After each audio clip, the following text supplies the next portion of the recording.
In this module, we will study the quantum mechanical treatment of hydrogen atom. In our earlier modules, we have studied particle in a box problem, linear harmonic oscillator, and rigid rotator. These were all hypothetical systems. One was representing translational energy, another was representing vibrational energy, and rigid rotator was representing, or it was a model for rotational energy. After having studied those model systems, we now for the first time study a real chemical system. And the simplest chemical system is hydrogen atom. It just has a nucleus, proton, and one electron. Even other ionic systems like helium ion and lithium ion, Li2+, they will also be like hydrogen atom systems because all of them would contain one electron, although the nuclear charge in them would vary. I would like to point it out here that quantum mechanically only hydrogen atom can be studied exactly. All other chemical systems, they cannot be studied exactly through quantum mechanics because there are some problems in the solution of the Schrodinger equation. And the major problem comes because of electron-electron repulsion term. Now question comes, how do we begin our study of hydrogen atom? Hydrogen atom, as you can see here, is a two-particle problem consisting of a proton and one electron. The Schrodinger equation for hydrogen atom can be written as h cap psi is equal to E psi.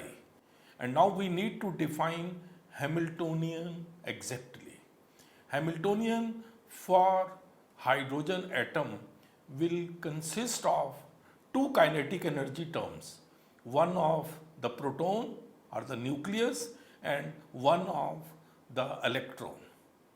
Besides that, there will be an nucleus electron attraction terms. That will be the potential energy term.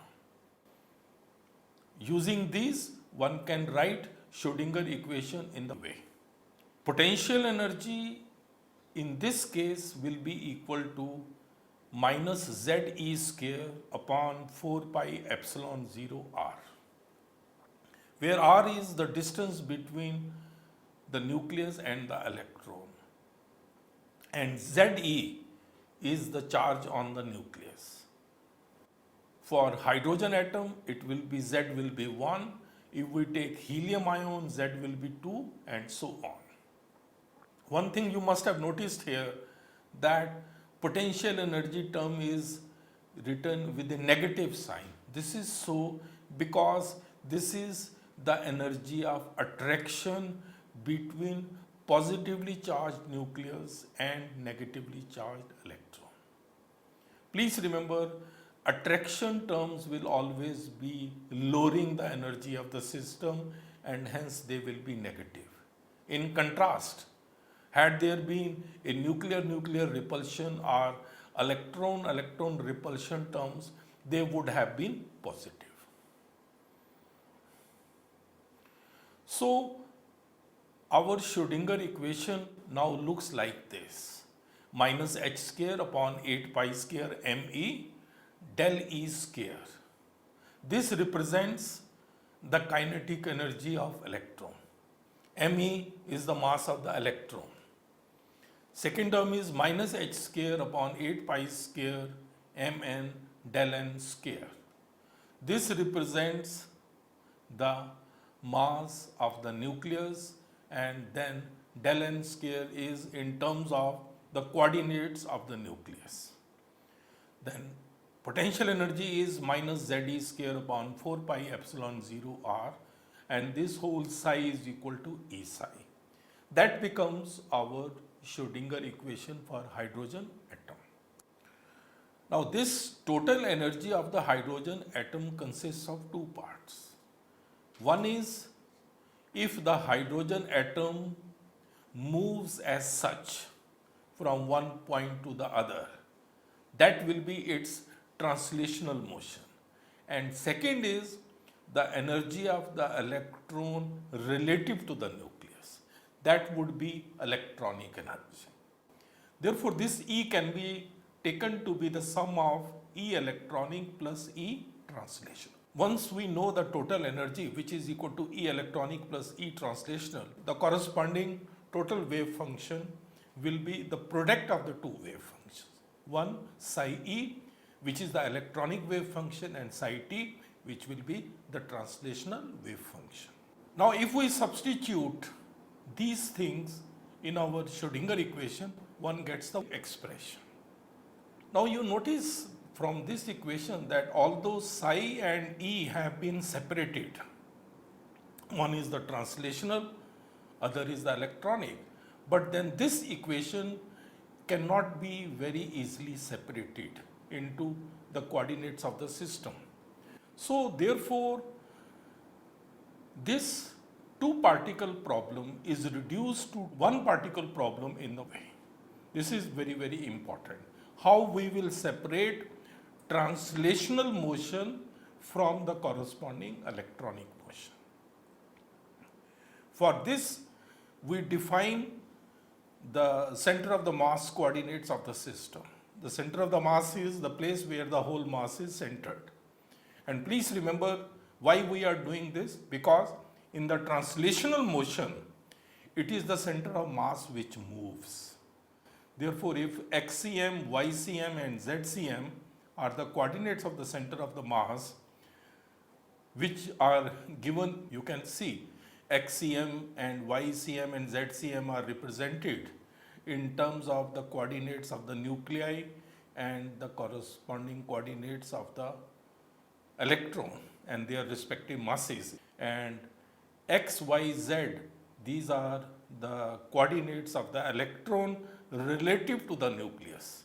That means x is equal to xe minus xn, y is equal to ye minus yn, and so on. Taking into account these two equations, then our expression for the Schrodinger equation becomes, notice for the first time that the reduced mass mu comes.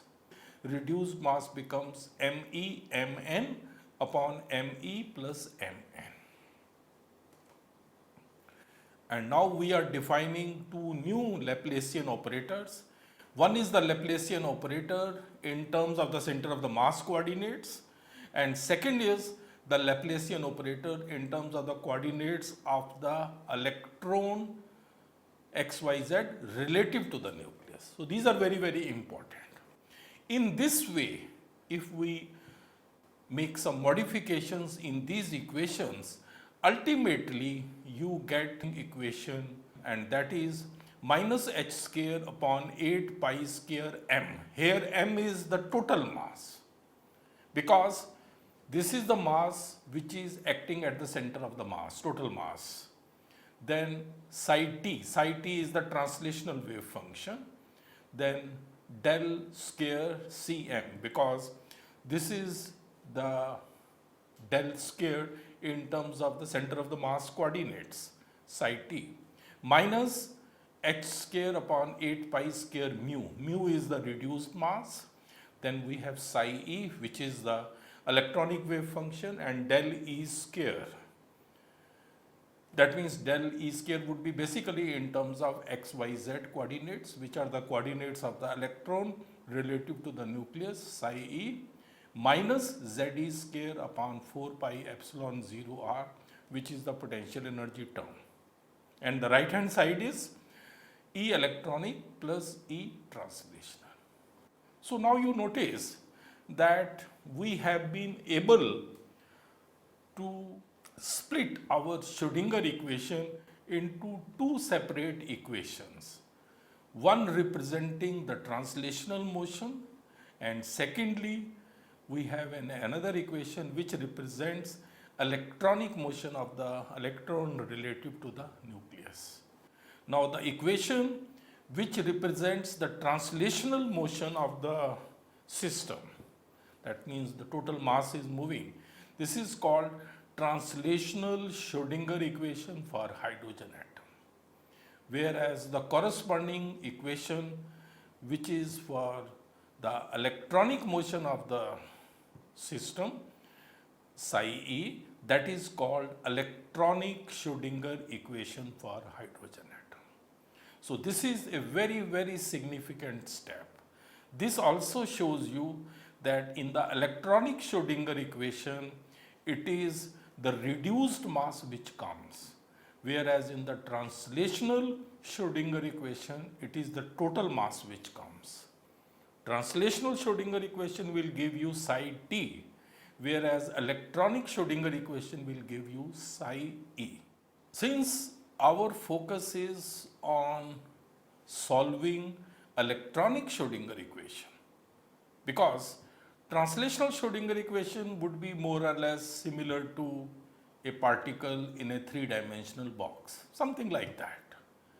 So now question is, how do we solve electronic Schrodinger equation?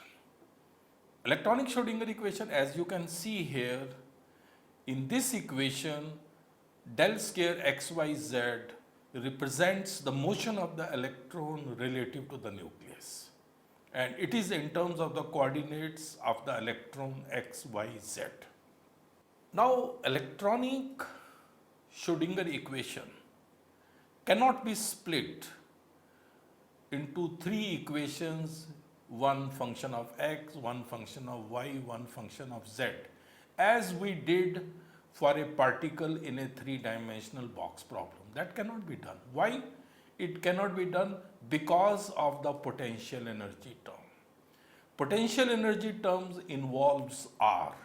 No doubt, R can be expressed in terms of x, y, and z, but it's not possible to split electronic Schrodinger equations into three equations, each representing one dimension.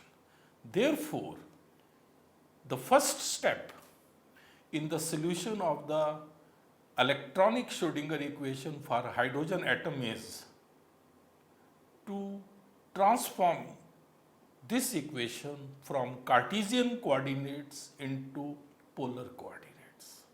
This is a very big step. So these polar coordinates, as you can see here, that there is an electron which has the coordinates x, y, z, and the polar coordinates would be r, theta, and phi. In this case, x, y, and z are related to the polar coordinates in the way x is equal to r sine theta cos phi, y is equal to r sine theta sin phi, and z is equal to r cos theta. So these are the three equations which link Cartesian coordinates with the polar coordinates. In all of these, r is the distance from the origin to the point, theta is the angle that we need to rotate down from the positive z axis to get to the point, and phi is how much we need to rotate around the z axis to get to that point. So from here you can also notice that r can vary in principle from 0 to infinity. So that becomes the limits of r. Theta can vary from 0 to pi, and phi can vary from 0 to 2 pi.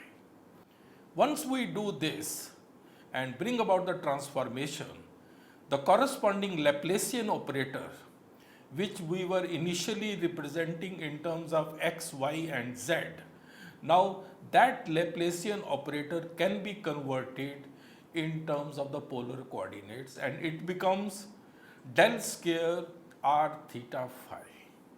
And as you can see, this Laplacian operator is equal to 1 upon r square del by del r square del by del r, plus 1 upon r square sine theta del by del theta. Then in parenthesis we have sine theta del by del theta plus 1 upon r square sine square theta del 2 by del phi square. So this is the Laplacian operator in terms of the polar coordinates. Now if we make this substitution in our electronic Schrodinger equation, we get, then we do some manipulations as you can see here, try to simplify it, and this simplification ultimately leads us to this equation. Here you can see the first part is basically representing r, theta and 5 components, and then we have 8 pi square mu r square upon h square. In parentheses we have E electronic minus V.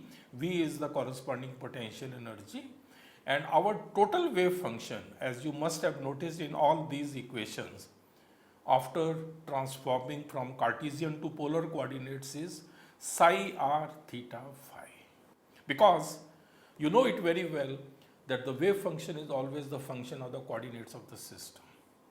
Earlier it was function of x, y, z. Now it is a function of r theta phi.